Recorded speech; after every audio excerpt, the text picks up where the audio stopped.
சென்னை போரூரில் உள்ள தனியார் மார்க்கெட்டின் 3வது தளத்தில் பயங்கர தீ விபத்து ஏற்பட்டுள்ளது. இது தொடர்பான விவரங்களை செய்தியாளர் சசிதரன் வழங்க கேட்கலாம். சசிதரன் வணக்கம்.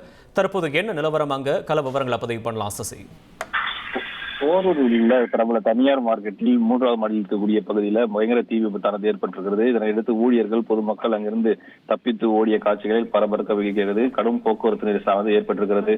போரூர் பகுதியில செயல்பட்டு வரும் தனியார் சூப்பர் மார்க்கெட்டில் திடீரென தீ விபத்து ஏற்பட்டிருக்கிறது. 3வது தளத்தில் திடீரென தீப்பிடித்து இருந்ததால் கடையினுள் இருந்த பொதுமக்கள் ஊழியர்கள் அலறி எடுத்துக்கொண்டு ஓட்டம் பிடித்தனர். ஆனால் போரூர் சாலையில் கடும் போக்குவரத்து நெரிசலானது ஏற்பட்டிருக்கிறது. தகவல் அறிந்து சம்பவ இடத்திற்கு வந்த மதுரவாயில் மற்றும் ராமாபுரம் தீயணைப்புத்துறை வீரர்கள் தீயை அணைக்கும் போராட்டத்தில் ஈடுபட்டு வருகிறார்கள். இந்த சம்பவம் குறித்து போலீசார் விசாரணை மேற்கொண்டு வருகிறார்கள். விவரங்களுக்கு நன்றி சசிதரன். செய்திகளை உடனுக்குடன் தெரிந்து கொள்ள உடனே சப்ஸ்கிரைப் பண்ணுங்க.